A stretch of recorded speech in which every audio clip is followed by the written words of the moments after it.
And we are live.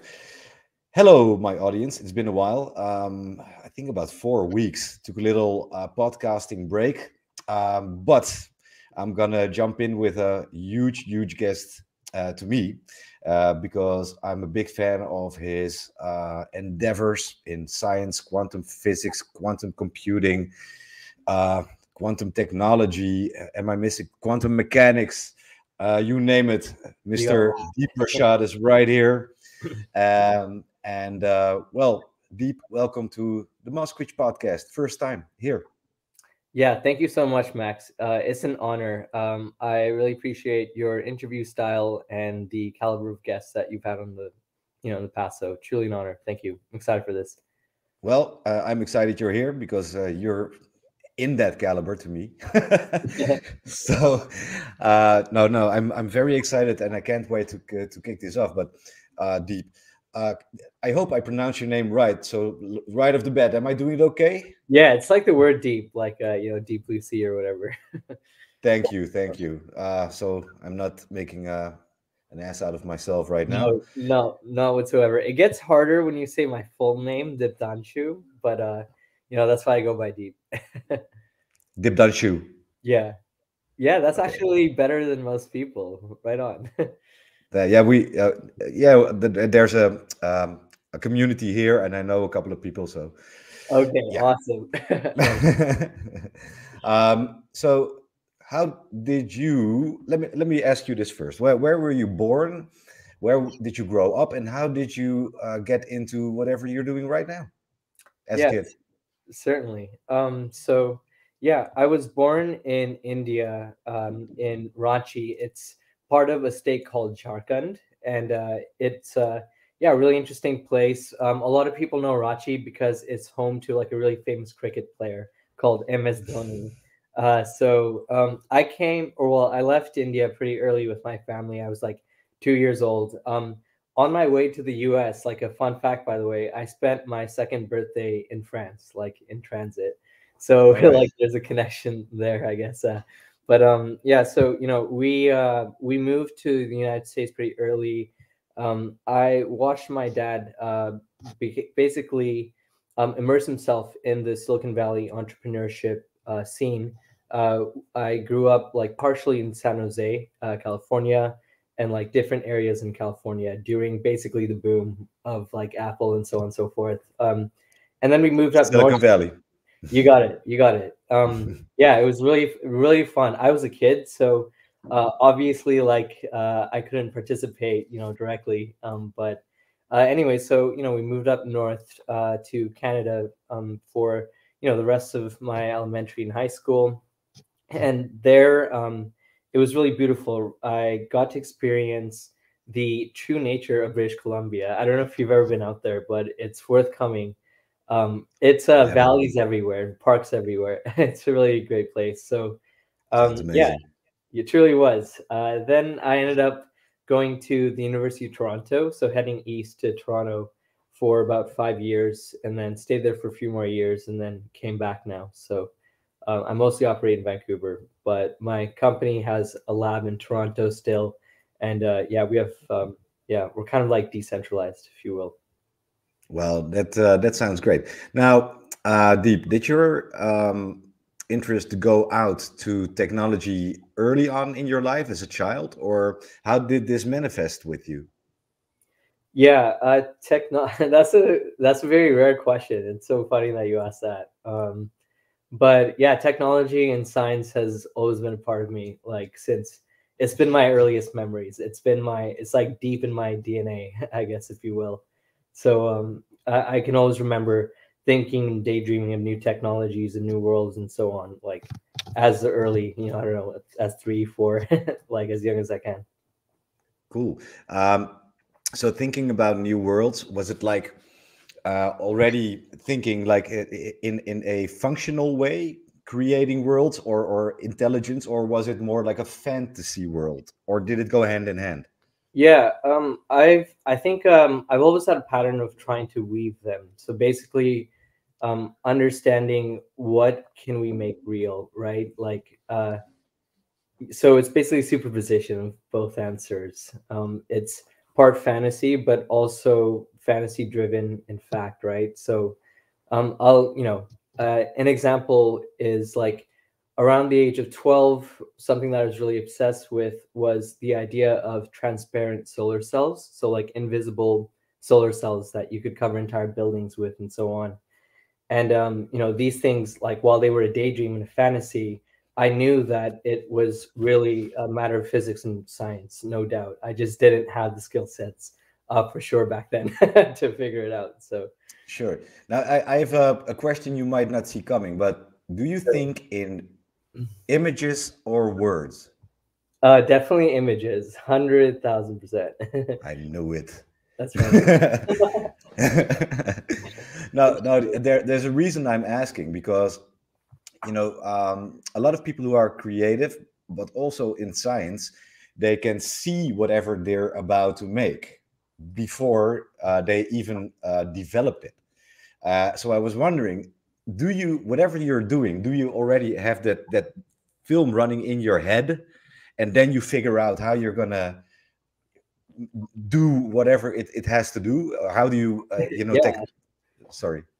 I love that. Yeah, no, absolutely. That's exactly what it is. I'm so obsessed and compelled by what I see, that film in my head. I love that, wording that you used.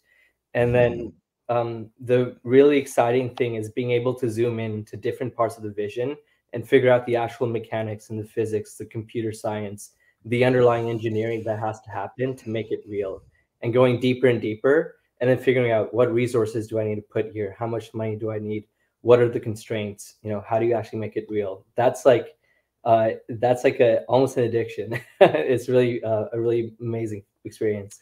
That's cool. That's cool because basically you're back engineering your film to something that you can That's true. actually, yeah, right. So how did I see this and how can I make it work? Something like that. But You got it exactly.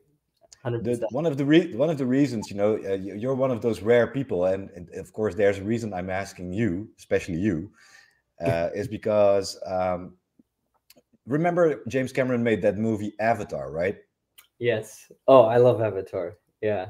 Well, you have to because it's exactly the same. It's exactly the It same was way. like, The movie he created already existed in his head. Every plant, every so creature, fun. I know that. the planet. He just made it work. That's how Amazing. that. That's Yeah, beautiful. And that's no easy task. Like, I mean, you're a content producer yourself. Like, imagine creating all the specific special effects, the sceneries, conveying the whole details of the storyline, and yeah, making it real under a certain budget. That's amazing. That's really yeah, definitely. So let's rewind a little bit. sure. I sidetracked you a little bit. No, it's okay. No such thing. Yeah. So when you were a kid, when did you? How did it start? Did you like, like your dad's old radio or something? Did you try to open it up, see how it functioned, and when did it start, or was it more like, sorry, that you already at a young age could create stuff? When did it begin, and how did it begin? Yeah, that's another interesting question. I think for me, like when I think about useful creation, I think about something that's like truly feasible, right, in science, like as we kind of were just talking about. And for me, like I've always had like theoretical approach first. That's always come very natural. So I'll give you a very strange example, right? So by the time I was in grade one, one thing that stood out to my teachers was that I was reading at a grade 6 plus comprehension, grade 6, grade 8. And some of the books that I read were books by like Jim Mars. And these were like UFO or alien type books, right? Like very thick novels, I guess, if you will, alongside, like basically encyclopedias and so on. So Right. like I kind of like, yeah, had this kind of weird mix or interest. And for me, there was less of a filter back then of like what was more legitimate, what was less. But very quickly, I built that filter, right? And like Yeah. for whatever reason, abandoned the whole UFO alien topic for a very long time and discarded it essentially as all false for quite some time. Right. Right. But yeah, so in terms of where it started, it started with like building a thesis of the world around me. If I were to get like really pedantic, it was understanding, oh, okay, so biology is a thing, physics is a thing, math is a thing. And I was like really obsessed with mathematics as well. And very quickly, math, like by getting good at math, like at a young age, I realized that this is like a superpower. If you get really good at math, you can understand a lot of things that are useful in the world. And then, yeah, that exfoliated. I got interested in geology and other just like interesting branches of physics, read about quantum physics a lot. Like, even though I didn't understand the math, I had been reading about that since like I was 12 easily. So, I built this like interesting world model that was almost accurate, not fully, right? Like it included quantum mechanics, but from the Yeah. perspective of a child. So Hmm. imagine somebody, operating through that lens, right? And it wasn't perfect. It wasn't as mathematical as it is now, where it's like second nature, like quantum mechanics, at least, it's like baby stuff. Like, we deal with it at a deeper engineering level. So yeah, Wow. the Now, progression. did you just say you also have a master's or bachelor's in geology? No, I have a bachelor's in industrial engineering from the University of Toronto. Oh, I'm sorry. Then I misheard. I thought I heard the geology because You that was. definitely heard geology. I was using that as an example of when I started learning just like other things after like building a background just in learning, right? As a kid, I should Yeah, have sure, sure. by that. No, no. Why that triggered me is because, of course, if you take quantum physics Yeah, and technology, you're using biological material to, um, you know, engineer something technological. that's So I very thought, true. yeah. So I thought you might have studied that to apply that, but Mhm. is that true or? Yeah, I see. I think I think I understand the question. Yeah, there's a few things to say, by the way, and it's also really cool if I understand you correctly. Um, the idea of looking at practicing quantum mechanics as a biological system, essentially affecting the environment using quantum mechanical means or Right. methodology. That is really cool because that is what we're doing. So that is very Yeah. advanced biological system.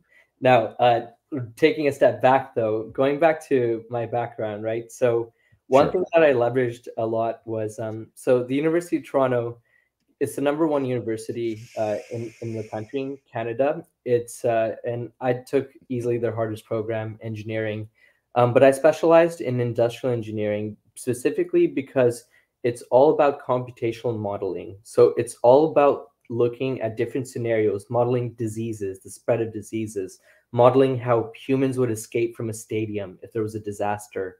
All these things using program and mathematics, stochastic modeling. That was amazing and really useful training because I ended up applying the same, underlying mathematical background to learning things like quantum mechanics and quantum computing and quantum information years later. So it's like yeah, I don't know if that helps answer your question a bit. No, it does completely actually. Awesome. And I'm sorry in advance because I'm Awesome. not an English native, so I formulate my questions sometimes maybe a bit awkwardly. All good. Also, You're I'm not a scientist, so I'm probably gonna mess stuff up. good. You're fine. Just save me once in a while, Deep, please. Mm. But let's get back to the young scientist or the aspirant scientist. Now, when did you really start to engineer stuff? Was that maybe in grade school or in high school, or when did it start? And on the lowest level, please enlighten me. Yeah, I see. So, I mean, lowest level, I'd obviously like do things that most children would do. Um, take apart remote control cars. Try to build different combinations of like broken apart toys. Right, you rip them apart, make something like a Frankenstein. model, right? And so on and so forth. But Right. I consider like real engineering, like true engineering, that started around like grade 8 or grade 9. So I would say 13 or 14 was when I really decided to go deep into actual engineering, useful technologies beyond what like people cared about. And I would say it started through like physics clubs. So I had a teacher, her name was Miss Hunter. She was amazing. Hi, Miss She Hunter. yeah, yeah. God bless her if she ever sees this. Yeah. But she was like a compelling force in terms of like pushing me to actually like just pursue my passion in science. Like she could see that I really love this stuff, so I competed in like physics competitions, and like my earliest memory would be making like a rocket launcher for an airplane. That was like, yeah, a really fun task. Yeah, I think I was like 14 or something. Y- But yeah, it quickly progressed though. So like a few years later, I would make what's called the intelligent adapter along with my younger brother. We created this thing that allows you to control electrical devices and turn them off and break the circuit through the internet. And this was like almost a decade ago now, right? So Wow. yeah, it got us to the National Science Fair. We won like tons of awards, lots of money at the provincial level, represented BC. At the National Science Fair, I met people like Ben Gulak, who was the inventor of the year. Ben Gulak was an MIT graduate who had created this unicycle, and it was like basically a motorcycle, but like just one wheel. It was like really amazing, and people like him literally pushed me more to and said, you guys need to go down the entrepreneurship road. You need to patent this stuff. You need to start a business. And there were so many people like him that I met. And that was like a catalyst. After that, I was like hooked. I was like, okay, so technology entrepreneurship is the way to basically accomplish my dreams. Like that's if you can do that the right way, you can do anything you want. So yeah, it was really interesting. And I was Okay. 16 then. Wow. Wow. Yeah. For the record, you're still young, dude, man. I feel old, man. I'm 26. I feel like a yeah, very aged man. But thank you. No, that would be me, sir. Um, no, no, don't worry about it. You still have a whole life in front of you. Um, So do uh, you, though. let's hope. but but um, just one thing I want to ask. How many times did you blow up the barn? Blow up the bar. Barn or That's funny. I would say the worst. I'll give you an example. Once is bad enough. Like, my brother and I were recreating our entire you know internet like controlled circuit breaker, right? The intelligent adapter, in our yeah. condo, and we switched off power for the whole floor. So like we accidentally reversed, yeah, the current, and broke it. Like, yeah, it was crazy. Um, Your dad must have been happy that day. That's funny. This was actually, yeah, a lot later on, but yeah, I think I've been pretty good for the most part. Like I practice safe science, wink wink. Yeah. That being Uh, said, the probability of me blowing up like a barn just increases as I age. Ironically, it hasn't decreased. right, right. Now you That's get to play. Now you get to play with the good stuff, right? You see what I'm saying? Exactly. The amount of energy densities, the equipment. Yeah, it's just much more. Exactly, exactly. Um, so let us just jump right into what everybody is probably here to listen to, and that is you trying or are no, you are back engineering UAP, unidentified aerial phenomenon. Now, first of all, when did the phenomenon get got your interest, and when did you start thinking about actually really looking at the science behind the movement and the data that is at hand?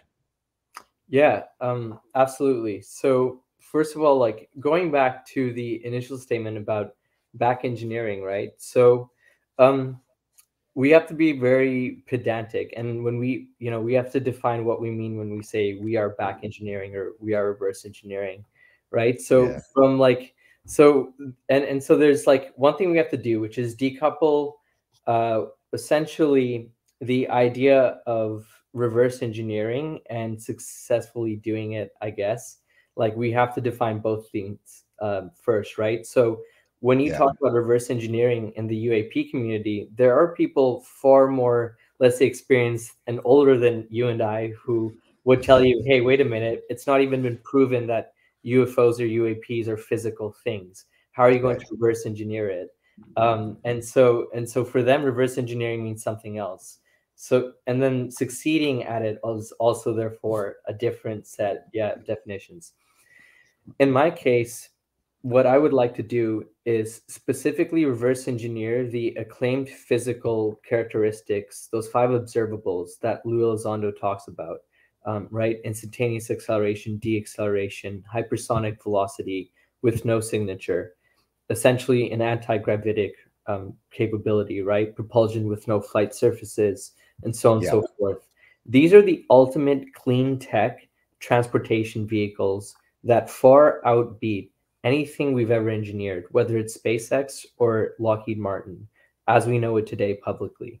yeah. So right off the bat, when I say that we are reverse engineering, UFOs, I really mean it as part of like a sort of almost side quest in a larger picture that my company is actually pursuing, right? So Sure, yeah.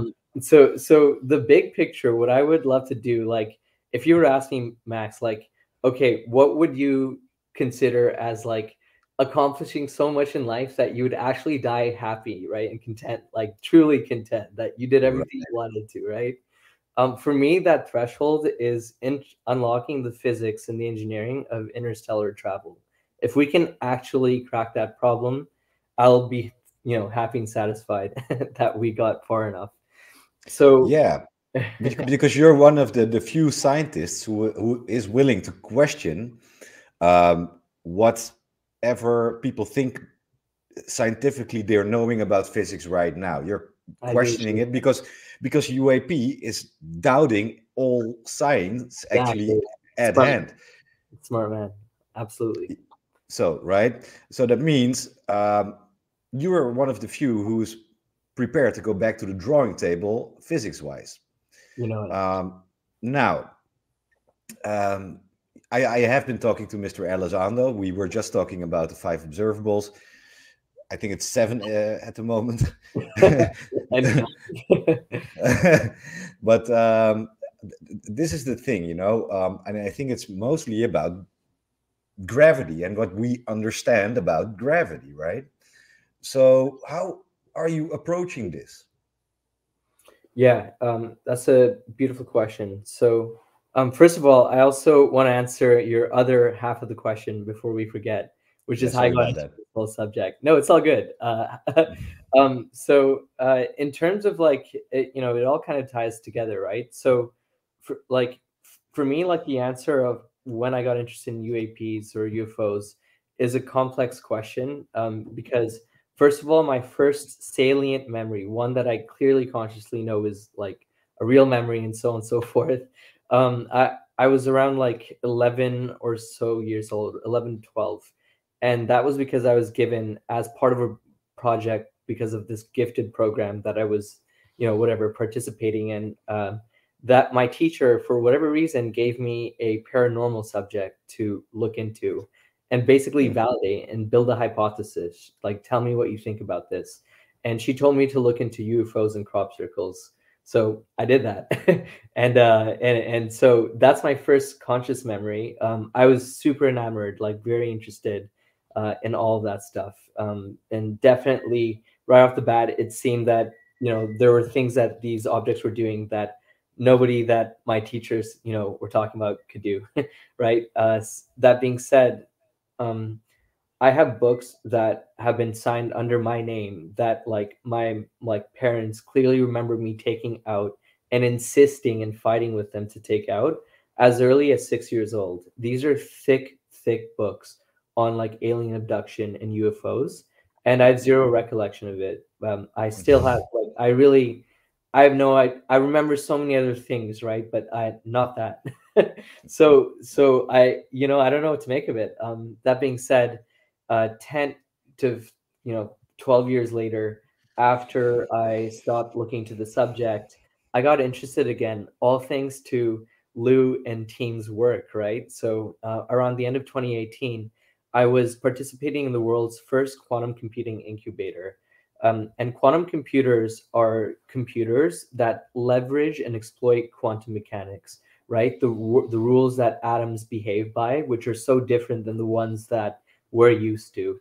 So there was an incubator that incubated companies, and they had partnerships with the people who made these quantum computers. They trained you on how these computers worked, and a lot of the godfathers of the field were part of this program. So I, 6 months into it, for whatever reason, I just had like this desire to look into why, Time Magazine and I'm sorry, NYT and CNN were covering, the Pentagon UFO program, and so that kind of started a rabbit hole of things.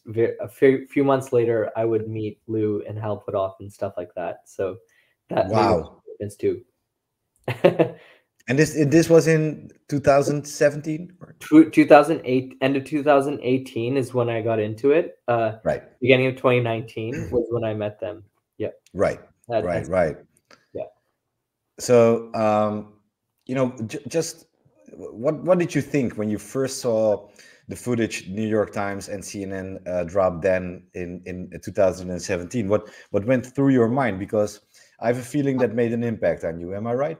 Yeah, that was breathtaking. Because the average FLIR video or any IR video that you see, you always expect an exhaust trail. You expect something that you're propelling against. So to see an object just in the middle of the air, clearly maneuvering and rotating and so on, just blew my mind. Like from the engineer side of me was like, that's wild. Like that is that is freaky. Uh, so Yeah, I also wondered, by the way, why was this not a bigger deal? Like, why were people not more freaked out by this? Um, dude. it was so weird.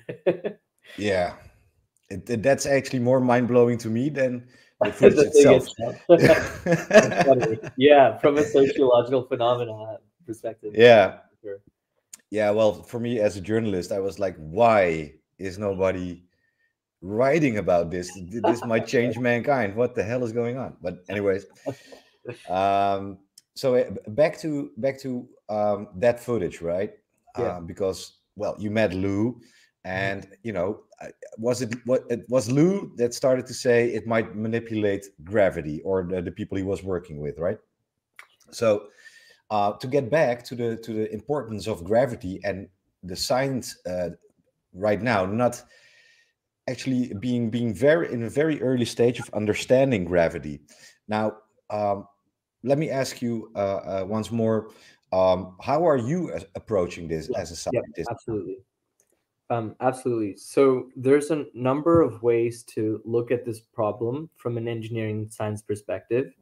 The one that I'm personally choosing to take is the material science perspective. So I'm asking myself, what materials enable the hypersonic velocities, right? And preventing the sonic is what material enables.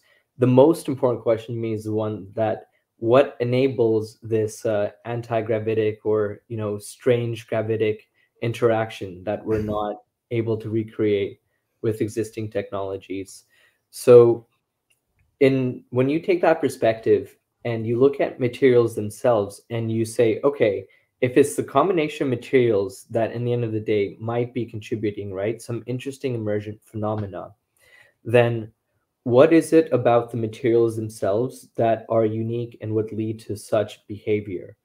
And if in the real world, what we have to do right now, for the most part, is experimentally make these new materials, right? So when you have an idea for like a next generation Tesla battery, right? Like a battery for Tesla's next generation, and you say, hey guys, I believe the energy density of this next generation electric vehicle battery is going to change the world, and it's going to be 10% greater than existing energy densities. Uh, let's say it's going to cost you, $100 million to properly prototype it, test it, and build it in the lab. That constraint is what prevents us from trying out all of these different materials, these exotic material ideas, and so on, and figuring out what these advanced craft might be made of. Because it's the amount of iterations that we're bottlenecked by. It's this clumsy trial and error thing we do to find new generation breakthrough materials, like the next generation semiconductors, the next generation plastics, or clothing materials, even, right? The whole world Yeah. is literally made of materials, frankly. So, Yeah. and so diving deeper into that, what makes one material different than another? It's the quantum mechanics. That's it. That is literally it. So, in the end, so if you have, in principle, an ability to simulate quantum mechanical systems, the bet or the hypothesis that I'm taking here is that not only will we be able to simulate complex materials that are commercially relevant today, that will be worth, many billions of dollars. Not only will we be able to do that, one day as we have enough qubits, we should be able to simulate macroscopic quantum systems. And macroscopic quantum systems would be subject to gravity at the quantum scale. We don't exactly understand right now, right, how No. gravity behaves quantum Yeah. mechanically and so on. But when you have a system that you're simulating that is a macroscopic object, then in principle we can probe using the right effective models gravitational behaviors at the quantum scale, and then exploit that. Because once you know how gravity behaves at the quantum scale, you can work backwards and figure out how to affect the gravitational field and so on. That's my bet. Wow. That's incredible. That's incredible. So, um, how far in your research or your work are you right now? Have you come to understand more about gravity at this point, or are you still working it out? Yeah, certainly working it out. So that's hilarious. So I think a lot of people are tempted to say or think that when you have like a goal of truly discovering a new method of propulsion that actually enables us to go to other star systems and settle there, Yeah. that the temptation is to just like jump right into it, right? Let's build a spaceship in our lab right now, right? Let's go, let's do this.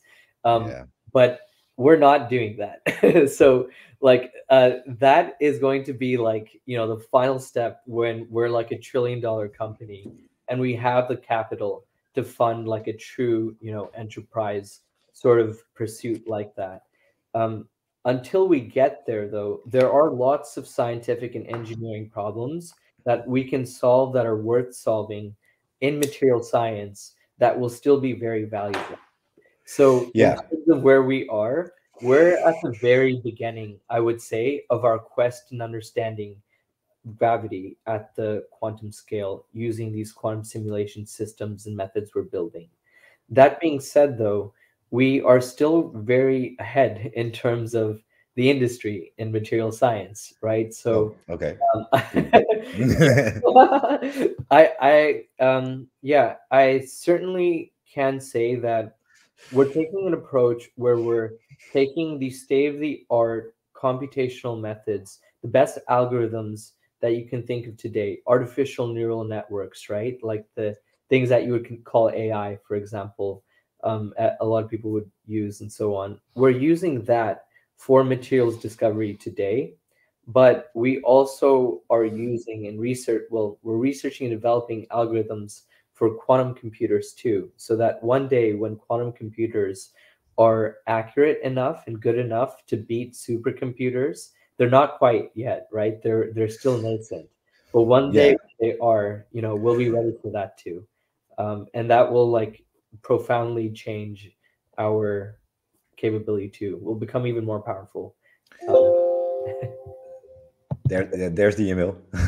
yeah, exactly. So I have a question for you. So I get you. You know, you have to like really, you know, try to figure out how to calculate um, or make a system that can calculate whatever you are trying to figure out, right? Yeah. So are you also looking at uh, all kinds of data? Let's say, are you observing, say, the footage and the behavior of whatever footage is at hand at this time, and trying to figure out in your quantum way how it might do that? I think you're doing that, of course, but now I tend to ask multiple questions in one question, so I'm just going to go ahead and do that again. Sorry about Please. that. So when you do that, um, is are you using like also the radar data, satellite data, the film footage, and the eyewitness accounts, and maybe look at some signature here and there, because it's also a biological thing, I guess. Yeah, certainly. For now, I have purposely decoupled the exact vibe observables and the direct material science research that we're doing. So what I can say is, and here's what I mean, right? So the first material that we're trying to optimize is a industrial photosynthetic material. It's a photocatalyst. And what that means is it's a material that tries to recreate photosynthesis, right? The process of converting energy into useful stored chemical potential energy, Yeah, right? So we are already working with basically the state of the art photocatalyst. And what that means is that this is a material that converts sunlight into useful stored chemical potential energy at that's why it's called 3.3. a catalyst. Exactly. You got it. Yeah, it does it really well. Yeah, you got it. My fan, exactly. um, uh, it does that at 3.3% efficiency, which is greater than most plants, right? Plants typically have a 1% efficiency in converting sunlight. So this material is already doing it better than plants. And what we want to do is bring that Whoa, whoa, 3.3%. whoa. Record scratch, deep record scratch That's moment. um, so you developed this material, that catalyst, or So this is what we're improving. Like this is our right, baseline. Yeah, right. yeah. That's that's That's awesome. that's The actual incredible. material, for what it's worth, was developed by one of our investors. It's a really awesome story. So he took the underlying tech, Let's fu- go. funded it when it was at 0.03% efficiency, and he hired the top material scientists in the world to do work on it and try to improve that as much as they could for 10 years. Spent millions of dollars on it, and eventually he brought it up to 3.3%. And so that's what we're starting with. We're like reverse engineering it using our methods and then optimizing it to bring it to 10%. Once we bring it Wow. to 10%, we will have a completely clean new renewable energy source that would be, yeah, cost effective and comparable to fuel as we know it today. Wow. Well, you know what? These look like little numbers, like a little jump in efficiency, but it's Right. huge. It's really You really huge. You get it. know, You get it. yeah. So like get from it's just incredible. Congratulations, man. Um, Thank you. I hope it's not too early to, yeah, congratulate me once we get there. Then I'll be happy. sure, sure. When you fly by Amsterdam and you UAPL. That's funny. Exactly. I'll take you up for a ride, we'll get some drinks. Oh man, you're on. So um, okay, so if we jump a little bit ahead of the troops, how do you say this? Let's run ahead of the troops a little bit. Sure. I It's also actually have about sorry. 4% on my laptop left, just as a heads up. Oh, if you want I to do may a die quick, on you randomly. sure, sure. Do you want to proceed after you charge or get a charger, or how do we do Yeah. this? I'd love to for like the next, let's say, 20 minutes, if that's Hmm? cool. Like, That's yeah. perfect. Yeah, Okay, sure. awesome. You want to go right ahead and switch, or? Yeah, no, let's keep going. I'll prepare in advance. It'll be a very seamless switch. All right, cool. Uh, so, if you are working on that right now, how is the scientific community looking at that work you're doing right now? Are you getting shit, or are they excited for it? I would say definitely excited because like what we've done is like taken what I've done is taken a very like grounded approach in terms of taking what is the state of the art in material science in using supercomputers for modeling these materials, came up Yeah, with my own ideas, communicated it to people who worked at AMD, Sandia Labs, um, uh, different national laboratories. NW Chem, for example, the developer of it is the director of our quantum chemistry group. So we have pioneers in the field of using supercomputers for simulating materials, right? I was able to attract all those people thanks to having this approach that's like clearly sober and like, I guess like a good argument, you know, like they clearly left their jobs for a reason, right? right. So I think that I haven't gotten any like crazy negative feedback from my approach.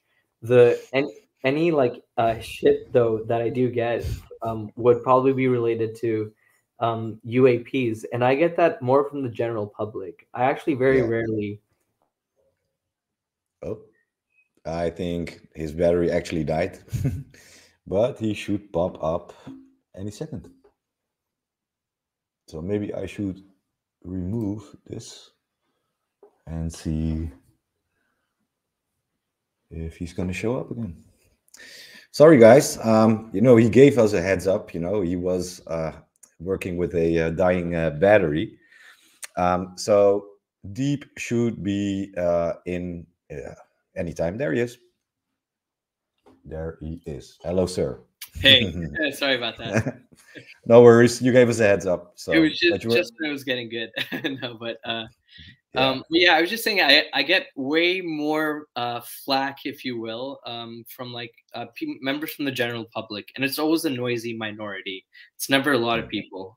But yeah, my scientific colleagues, I think they've probably just written that side off as weird, or they accept it like either openly or secretly. But yeah, I yeah, appreciate the community. yeah. Well, it's the Galileo effect once more. That's funny. you know, Totally. yeah. Yeah. Um, so if we are looking at what you are doing right now, I have been talking to Mr. Elizondo a couple of times, and he and Mr. Christopher Mellon and Avi Loeb are now collaborating. I was wondering, are you in some way involved, or is there something of a collab going on there? Yeah, certainly happy to answer that. So, I do know Avi personally. He's like an amazing mind. We are super lucky to have him. I think that um, so did approach Avi, right? And what we learned is that there is a asymmetry in our approaches in terms of the fact that they want to not have anything privatized. Basically, they want to open source all of their data. No NDAs, no patents, nothing of the sort. We're a private company, and right off the bat, we were unable to work with them legally speaking. So Ah, that being said, though, I completely support like his endeavors. That being said, sure. There's something I want to ask you, because this is something that is actually important for the Galileo project, I think. It's the analysis of biological samples or debris that might be recovered from UAP. is it on your roadmap to get your hands on that and try to analyze it? Yeah, absolutely. So as we've been developing and researching developing a better photocatalyst, we have developed expertise and have in-house capabilities for materials characterization and material synthesis. So one of the things that I certainly want to do is obtain like the most highly qualified, most interesting exotic materials, if you will, and just characterize them and try to see how far we can get in reverse engineering them. There are certainly some interesting materials out there in the public, but the dream is to like have like almost like an open version of the Men in Black, scenario where like, somebody from like a crash retrieval program gives us like a material. That would be cool. But yeah, time will tell, right? Time will tell. And if they extended you some of that exotic material, you probably wouldn't be allowed to tell about it. So, funny. So I'm not going to grind you on it. Don't worry. That's hilarious. So there's another question I was dying to ask you. Like, there's a pattern of UAP appearing, near or on nuclear plants or nuclear military bases, and it has been going on for decades.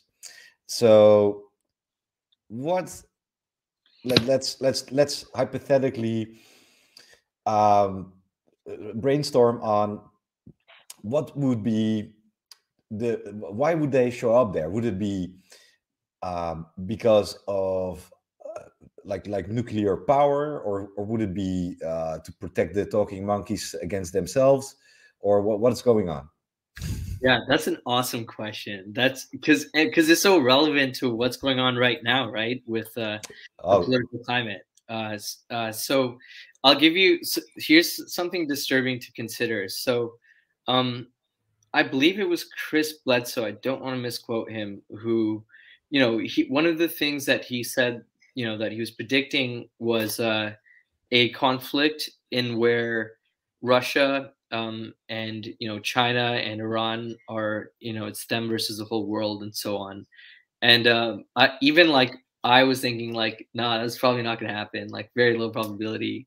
But you look at the events right now, we're literally one decision away from being in that scenario. Like literally today. Yeah, it could be. It could be. Yeah. No. Actually, today, President Putin announced they switched on their nukes today. Dude, that's terrifying. There you go. That's insane, right? So, yeah, that's scary. Yeah, Russia against the whole world was like such an alien concept. I was like, no, that's irrational. Who even a guy like Putin would not consider. But here we are. So that being said, that's interesting, right? Like, and I'm only bringing these things up because it's like UAP related, right? Another interesting UAP connection to this whole nuclear weapons and military installation bases and so on relationship, and what's happening today, by the way, like all those things. Another connection is, I had a conversation with a friend.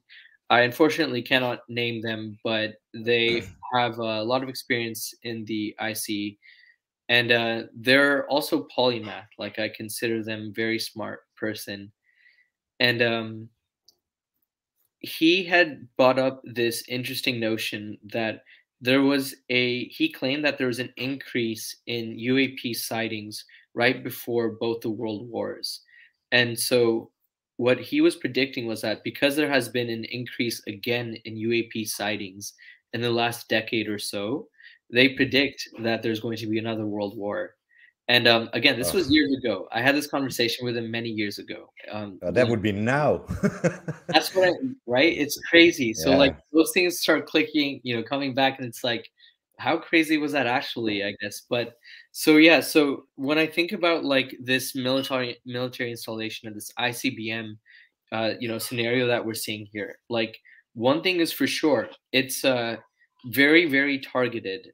Like it's one thing to shut off our nuclear weapons and dismantle them in the 40s and 50s. The fundamental technology that prevented anybody like you and I from like controlling them was a lot more simple. Fast Yeah. forward 20, 30, 40 years later, now you have computers and digital systems that control these devices, right? It's not just physical switches and so on that are guarding it. And yet they're still getting hacked. These nuclear missiles are still getting controlled. So Yeah. it's not even like our encryption and so on was good enough. And it only gets better and better. Our tech only gets more advanced, and it makes no difference in their ability, these UAPs basically, to take control. So I think that if they wanted to use it, if they were studying us for, let's say, adversarial purposes of like taking us out, they wouldn't even need to tell us. Like we're you know, it's embarrassing how much smarter whatever it is we're dealing with. So I think it is for our own sake. I think Putin is like exactly the kind of reason why we are observing, you know, that relationship potentially. Could be. Yeah. There's a nice metaphor. I have a 6-year-old boy. Oh, that's adorable. He's so cute. But nice when boxing gloves, by the way, super cool. These gloves, or these gloves, I mean. Those ones, yeah. I have a story about those. Those were my grandfather's. Oh wow, awesome. But yeah, well, if I see my 6-year-old play with the matches, you know, I'm gonna take it from him. He's gonna hurt himself or burn down the house. Right. He doesn't know, you know. Good point. There you go. So that could be a motivation for whatever it is to take the matches from us, I guess, you know. Exactly. Yeah, and if we keep finding more clever ways to hide the matches, you know, you would still be able to find out, you know, no matter where he hit it. So that's kind of what we're doing. Now, Deep, before Paul Hellyer died, he did this interview. You know, it was your Canadian former Minister of Defense, or yeah, you got it. In one of the interviews, he said it was all every stuff he ever talked about was all anecdotal. There was no hard evidence ever. But he said one interesting thing, and that was that either no, not either. He said these UAPs in his mind were actually you know, running on nuclear energy, and it you know, it was kind of like two magnets or something. It's something like that. Well, you can probably explain that much better than me. But he thought nuclear energy had something to do with UAP. Now, do you think that could be the case or not at all? I think it could be part of the case, but it's definitely not the full picture. I think that, like, even if you look at a yield in terms of like an energy yield reaction, right? Like, if you compare a nuclear bomb versus a bomb that's made of pure antimatter, you know, the best yield rates are around 1% or so for the nuclear bomb, whereas a antimatter bomb would have 100% efficiency in its yield.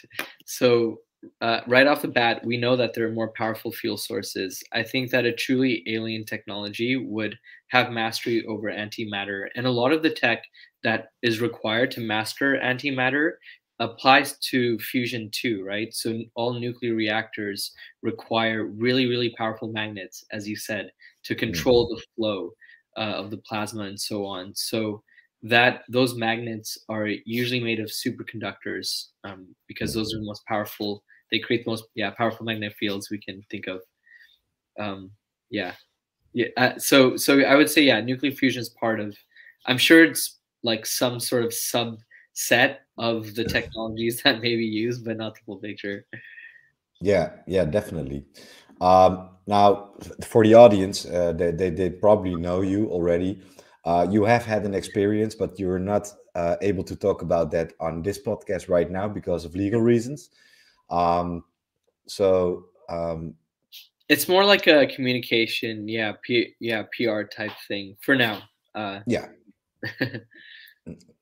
So I'll just wanted to share that with the audience because they might expect me to ask you about it, but I just want to let them know it's not going to happen today.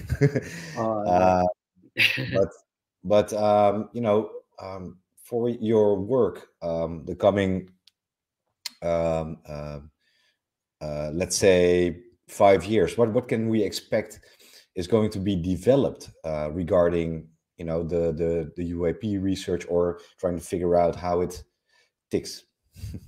Yeah, I love that. So, yeah, this is of course, a forward-looking statement. In the next 5 years, you can certainly expect us to have developed some of the underlying technologies that can be used to study the hypersonic materials that are involved. That's part of our roadmap in the next years and so on. I would not be at liberty to say more than that for now. I will say more in the future. Yeah, my apologies. No worries, no worries. Let's see. Um, so let me see. I have a very smart question for you. I didn't make up. I still think that you made it up. Don't worry, Max. Yeah, no, no, no. So let me ask you this. Um, hold on. Um,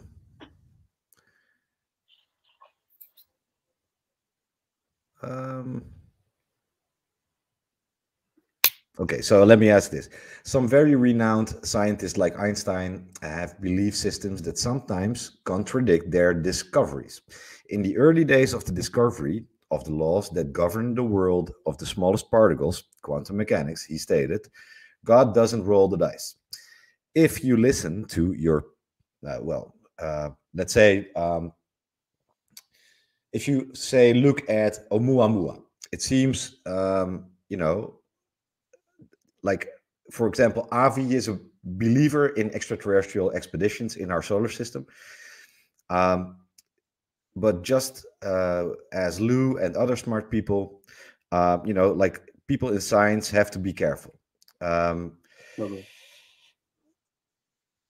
Do you have like a official public story you can tell, or whenever we would talk, let's say, like off the record, would there be more you would be willing to tell me as a person, and Definitely. not being able to be aware of your political sensitivity as a scientist who has a lot of funds, contributions? So how does that work with you? So, how does the separation work? Or Well, your belief in extraterrestrial life, is it something you believe in, or you cannot state anything about it because of your work right now? No, I can. Yeah, so I can definitely say that. I can state my beliefs all day long for sure. It is not a reflection on my company, right? My company is neutral. It's just a science technology company that's building an artificial intelligence for synthesizing really advanced materials. Yeah. But that being said, I certainly believe personally as a human, which is still very looked down upon right now in the community. Yeah. I do believe that there is life out there and it's already here. Like that's the fundamental difference between, like, let's say the people who are like at the Avi Loeb Liebs, right, Loebs of the world, and Gary Nolans of the world, and Yeah. everybody else at the moment. So I do believe that it's a spectrum of things. Like the whole extraterrestrial term has a lot of connotation, a lot of baggage attached, right? We Yeah. immediately believe that it's biological, another planet. I think that like what we're dealing with when it comes to studying UFOs and the phenomenon is a truly wide spectrum of different life forms potentially. This is Yeah. just my belief, right? Like some are from here, different pockets of the universe that we don't have the language for, and so on. Sure. Let me ask you this. Like, if you look at a lot of the eyewitnesses, the testimonials about the sightings, Yeah. you hear and see a lot about people seeing something morphing or morphology, more like saucers, discs, tic tacs, whatever. It looks almost like it's like a organism or something biological moving around. Now, is that something you are working on yourself? Like, look, if you are, using your quantum mechanics or quantum physics, you are looking at biological matter, making it into something AI and movable. Now, we were just talking about like biological Right. recovered debris or something like that. Now, I feel this is something that is actually all people are looking at right now when you think about UAP. It looks like something biological, right? I agree. Yeah, it can certainly be perceived as biological because of the fluidity in its movements and so on and so forth. And like you said, you can potentially look at it as like a cell, if you would, like this really complex cell that's like, you know, fully autonomous and behaves on its own. And it's presumably part of a larger system, right, of Yeah. intelligences. And so it's definitely an interesting, you know, way to look at it, you know, biologically. Uh, that being said, so one of the things that I definitely plan on using GenMat for, this is going to be many years down the road, right? It won't happen in this decade, in my opinion, unless we get really lucky, is the ability to simulate the biological systems too, right? Like even basic biological systems in the human body so that we Yeah. can integrate essentially technologies with the human body at the quantum scale. That would allow us to enhance and augment humans, right? You would be able to basically have superpowers for all intents and purposes. And you need that to be able to survive in interstellar environments for those travels and other, you know, planets and so on. So we certainly, you know, I plan on using GenMat's technology. GenMat, right, is the name of my company, to do that one day. But it's a very long way. It's very hard. Not an easy task. Yeah. Definitely doable, though, in my opinion. Yeah. Well, yeah, it's very complicated. You know, I think there's also nanotechnology, Yeah, you know, being that's used cool. in medical science. Yeah, it's I think also partly biological technology, right? Right. Yeah, absolutely. So we have made a lot of progress in basically merging the lines and blurring them, sorry, between materials and biology, like and really technology. So, you know, we can program cells to do calculations and so on. Like that's pretty interesting in itself. Yeah. So I was dying to ask you something, um, but I lost it. No, Um, I'm probably getting too old. Um, Let me see. we're good. So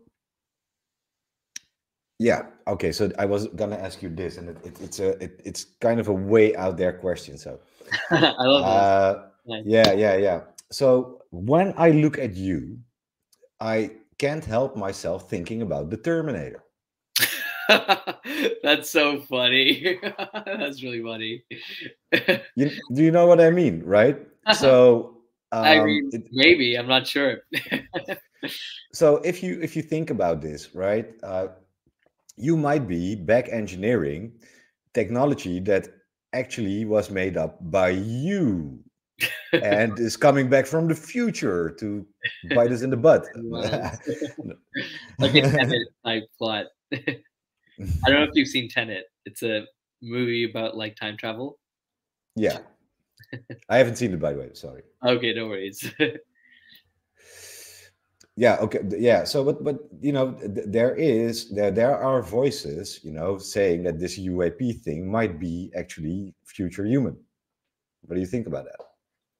I don't rule it out. I do think that it brings up a lot of paradoxes in causality that are unresolved, and we would have to figure out what does the resolution look like, right? Like if there is none, then I would still think it's not feasible. But um, that being said, yeah, I think it's a little bit more complicated than that. Like, what happens if there's no such thing as, you know, we believe that it's easy to separate. Basically, we can treat ourselves as like linearly independent, right? We can treat ourselves as independent from the phenomenon, what we see, what we observe, different alien life, and so on across time. But what if it's more complex than that? So, what if, let's say, a life form that's, that we're observing, that's, flying here in a UAP, let's say, that is from the future. What if that life form is somehow a combination of multiple life forms and humans are one of them?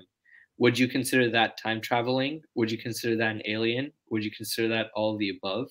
Right? So like, yeah, it's strange. So I think that, yeah, I give it like a good, decent probability. But A yeah, it's decent, probably be more yeah. complex. I think it's gonna be a lot harder and a lot weirder than like, oh, it's Max, Max's genetic line, exactly, just humans, right? Thousands of years from now, flying back. I think it's gonna be way more messed up than that if time travel is involved. Like the Right. implications are just far stranger. I think, yeah. It's a weird thing to think about, but it's of course, how do you, if you look at whatever is at hand right now, do you think whatever we're seeing could be some, oh sorry, Siri is going nuts. Could it even be something not extraterrestrial? Could it be something there might be a parallel realm we are not aware of? How do you see that, just as a human being and as a scientist? Yes, certainly. Yeah, certainly hard to separate the human from the scientist sometimes. Sure. For sure.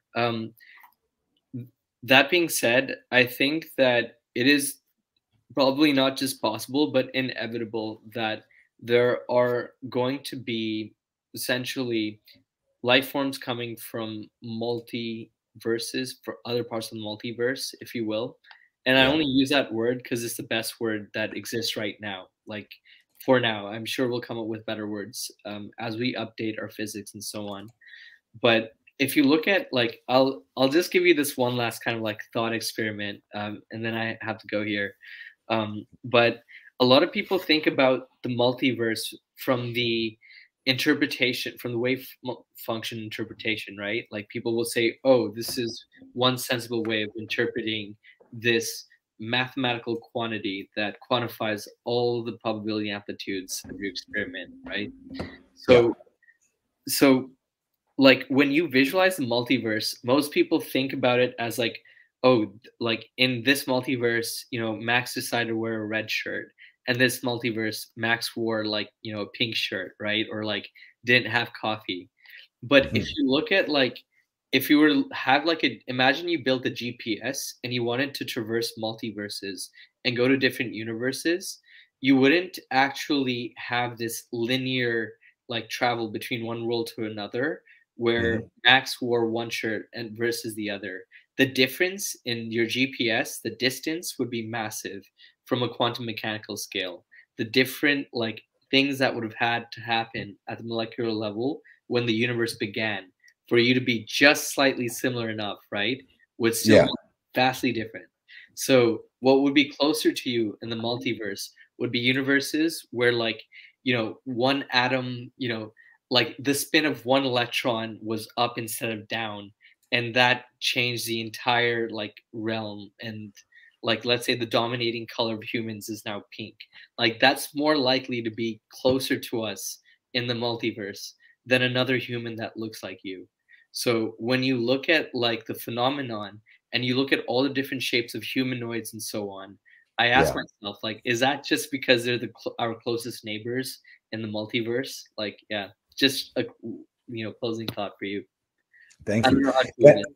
Before we say goodbye, can I share a short clip with you? Please, yeah, I would love that. And you also have to share me the story about those gloves too, your grandpa's gloves at some point. I will, but let me first share this footage. Sure. Let me see if I can pull it up like this. I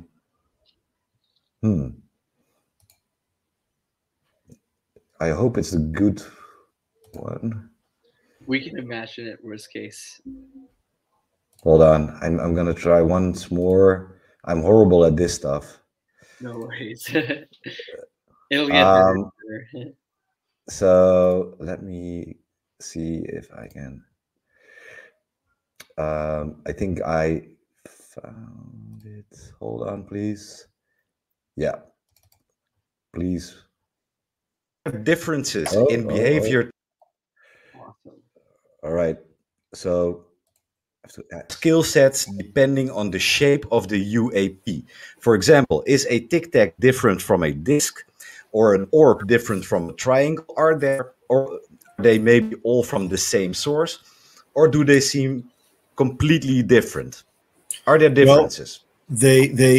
Well, they're clearly there are differences, but they may be utilizing the same or similar technologies. And the difference between a disc versus a rod, or if you will, a cigar shaped, and that versus a triangle or even a boomerang, may simply be a result of the propulsion that is being used and the intent and purpose of the vehicle. So, for example, if I wanted a sports car, for example, let's say that the warping of space-time in a localized area is finite.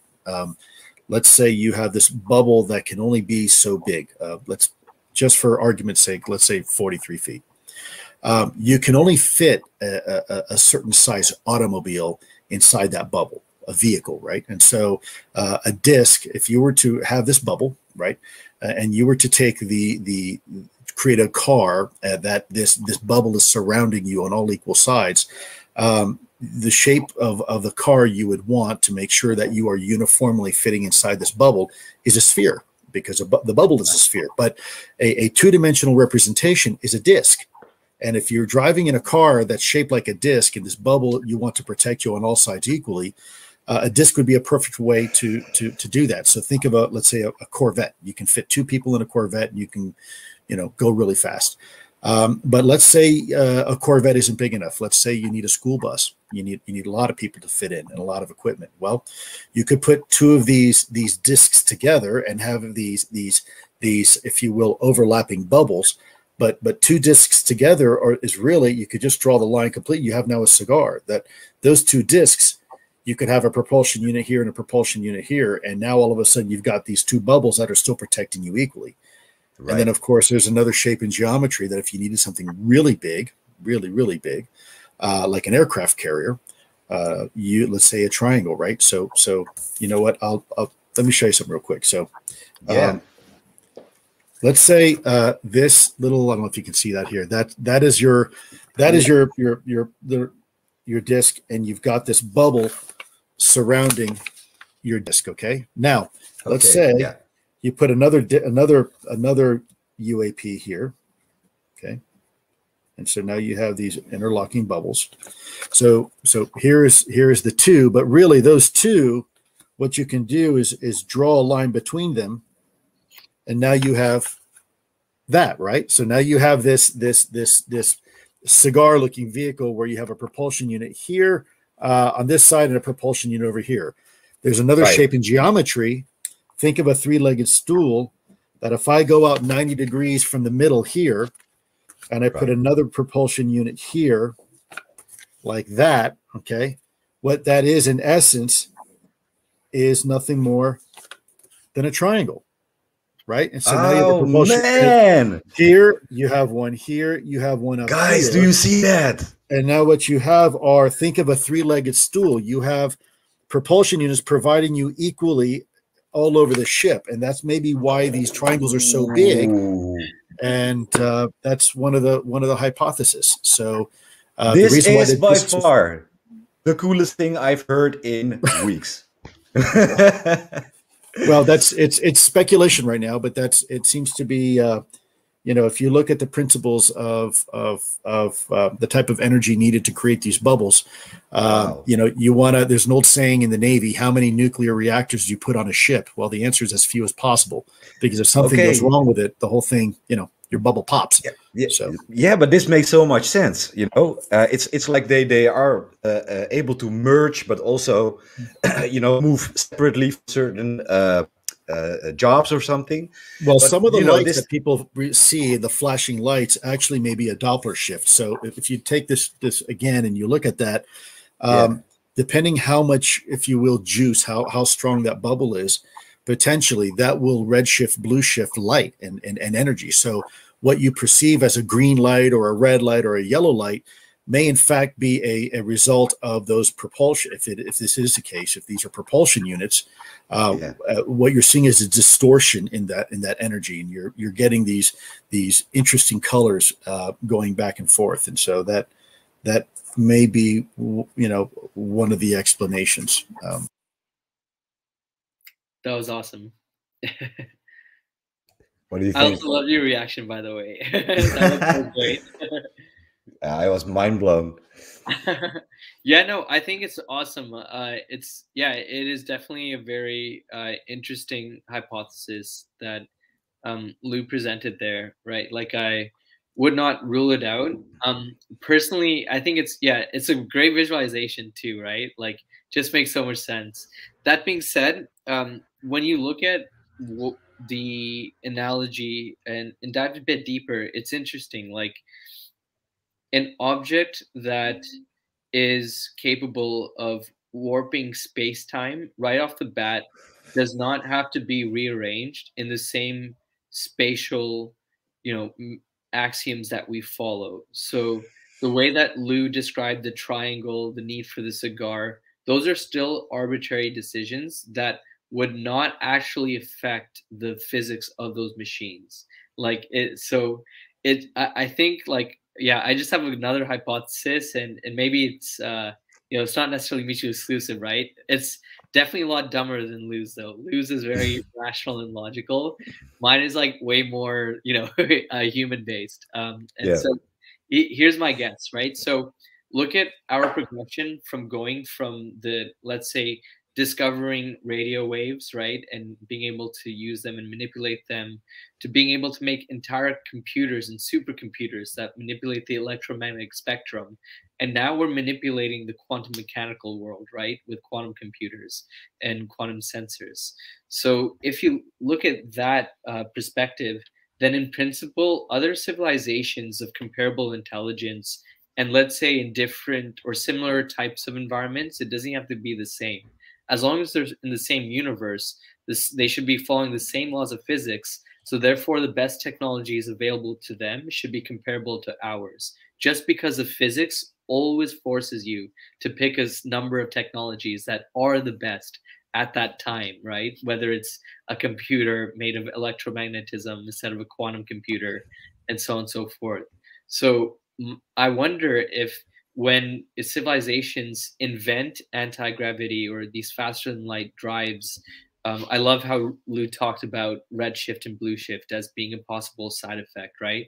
That's super brilliant. So, what if like everybody comes and concludes, all the genius civilizations, to the same physics for the same propulsion systems, and at that point, it's literally the designer's like choice. Like, oh, I like a disc, I like a cigar, I like this, right? Literally, that would honestly be the only constraint I can think of. The only reason you would choose, because if you can bend space time, why do you care? How do you physically, create the chassis? It truly wouldn't matter.